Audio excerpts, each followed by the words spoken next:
proposed two amendments that didn't end up making it into the Bill of Rights. And one of those essentially said that Congress shouldn't be able to give itself like an automatic pay raise. And it had passed in Congress, but it never got enough state ratifications to actually make it into the Constitution. So this constitutional amendment was kind of out there in like a constitutional purgatory, where in theory, and it turned out ultimately in practice, if enough states ratified it, 200 plus years later, it could actually be part of the Constitution. And so this young guy in college not only wrote the paper about this, but then set out on this personal mission to get the remaining number of states to ratify this constitutional amendment. And he wrote to, and this is before really the internet, it was in the 80s, and he wrote to state legislatures, he urged congressmen to support it, and this like kind of grassroots campaign worked, and by the early 90s, it was ratified, and it's the most recently ratified constitutional amendment that we have. And it was just this wonderful story about, the power of a kind of quote unquote everyday citizen to shape this foundational document. I don't remember if you mentioned it in your podcast, but NPR did a story on the platform. Yes, and he got his grade changed. Yes. The part of it was he got a bad grade, then he got it upgraded to an A. All he had to do was add something to the Constitution. Yeah. No, I love that detail out that he didn't get a good grade on the paper and was like so enraged by that. It partly fueled his mission. So good message to students. Yeah. Do you think the time will come when making amendments is good enough, like when we might just need to make a whole new system altogether? Mm-hmm. Yeah, that's a great question. In the scheme of things, we have not had many constitutional amendments. We have 27 of them. 10 of them were the Bill of Rights and passed all at once, and at the nation's beginning. And I talk about this a little bit at the very end of the podcast, but we've had 11,000 proposed amendments. So it gives you the sense of like what a teensy tiny chance that a proposed amendment has of getting through the system. And from everyone I spoke to who's like a constitutional expert, the consensus is that it's getting harder and harder to get an amendment passed. Political polarization is making it hard for kind of anything to happen in Washington, but particularly something on the level of a constitutional amendment. But I guess I would say, in some ways that's by design.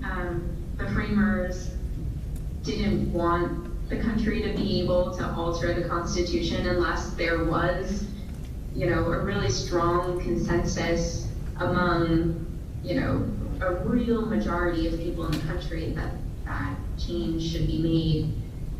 So in a way, the fact that it feels so hard to get through is kind of the point. I do think that another thing that we've sort of learned over time, though, is that the constitutional amendment process is reserved sort of for things on the magnitude of like equal voting rights, and that for the majority of things, what we really look to the courts to sort of further our constitutional understanding. And so that in a way, the fact that the amendment process is difficult hasn't precluded us from being able to sort of progress and adopt kind of updated, more relevant values as a country, because we turn to the courts to just reinterpret kind of the essence and the spirit of what's already in there, and that, you know, we've definitely seen that evolves over time. Yeah. So, yeah, I mean, I don't know that, I know there are some people out there who talk about, you know, sort of the desire to start from scratch, have another call a constitutional convention, which technically can be done, and maybe change the Constitution in a more dramatic way that would allow for, you know, a different process than the process we have now for amending it. But I think it would take so much for that to happen that the more realistic path forward is probably just that we see more and more cases go to the Supreme Court rather than attempt an amendment process to begin with. Thank you. Do you think the prohibition was a good constitutional experiment? Well, I mean, I think it was not a good experiment in that it failed, but I do actually think, I mean, it was a good experiment, I guess, in that we learned something from it. I think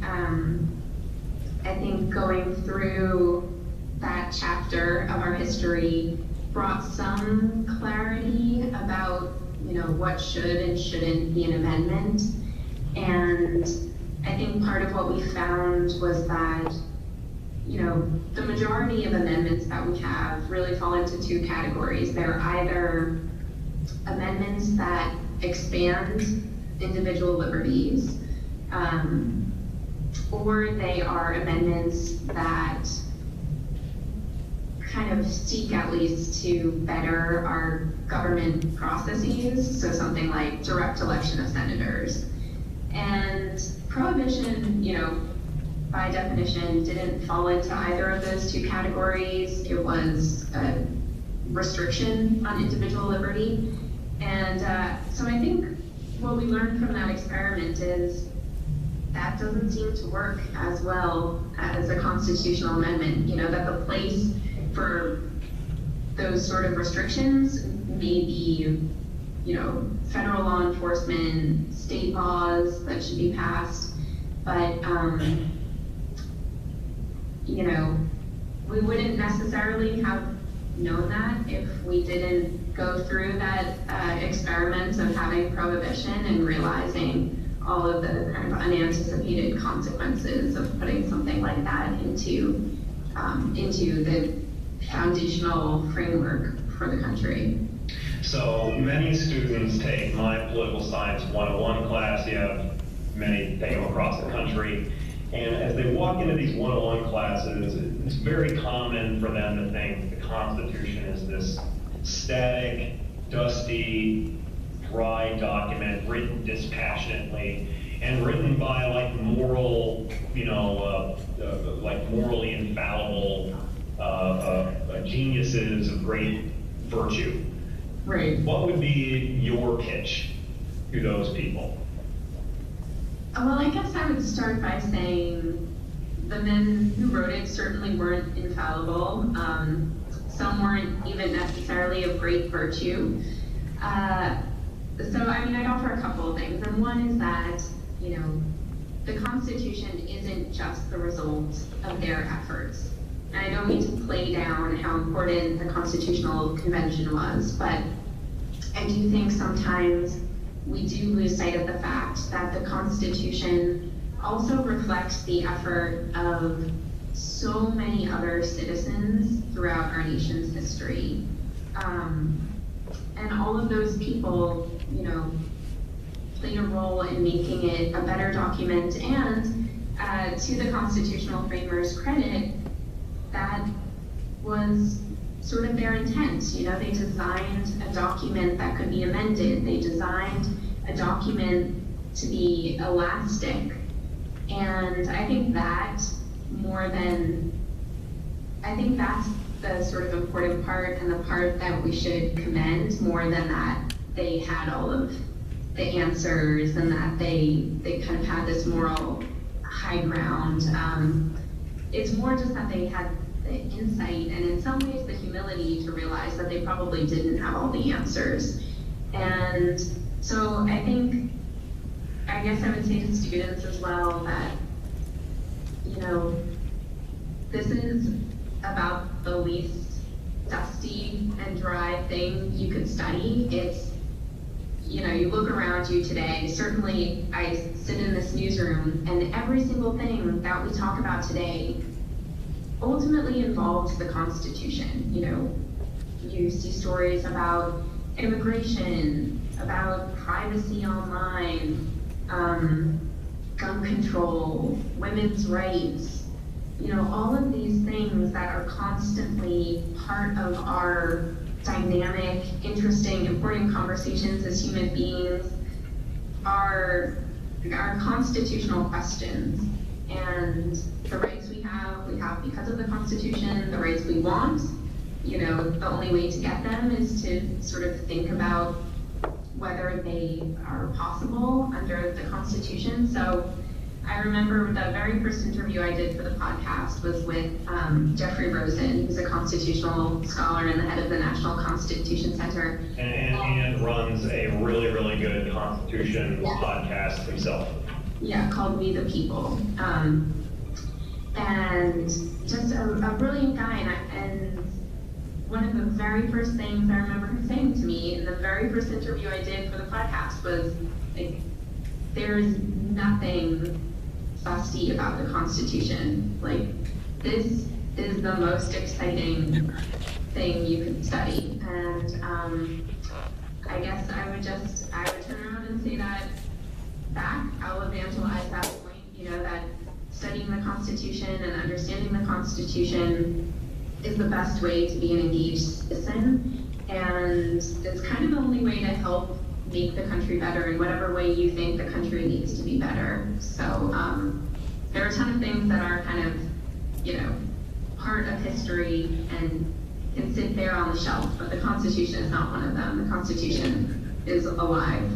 Now, after we let you go here, in just a couple minutes, I'm going to quote this wonderful soliloquy you had at the end of your final episode. And at the end of your final episode, you make this fascinating insight. The one thing that really connects every person in this country, nothing, we're all crazy different people, but there's one thing that connects us, it's the Constitution. Can you expound just a little bit on that thought? Yeah,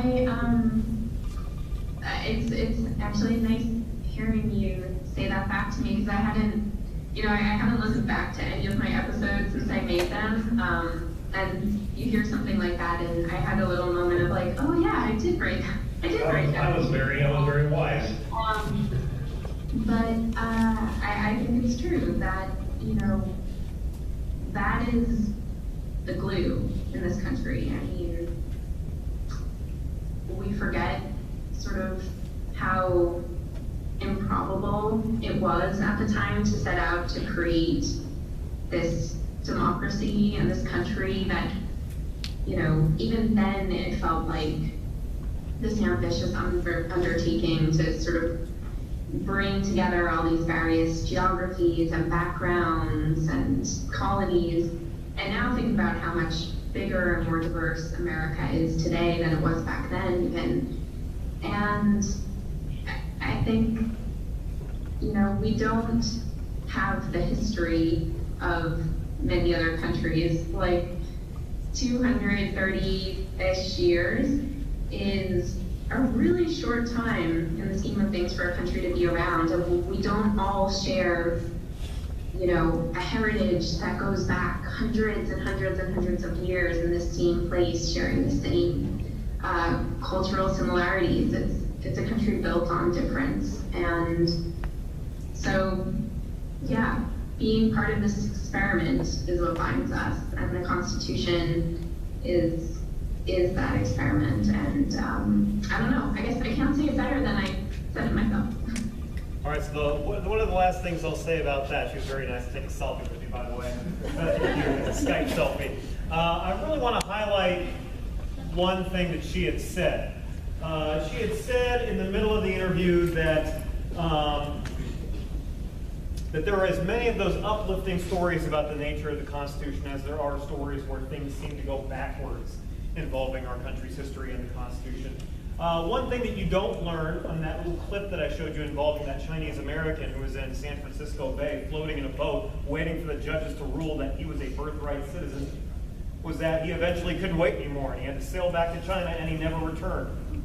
One thing that gets mentioned a whole lot is the 14th Amendment that says everybody is due equal protection under the Constitution, but what's not mentioned is that later on, governments interpret that to mean everybody has to be treated equal, but they can still be segregated and separated, separate but equal type policies.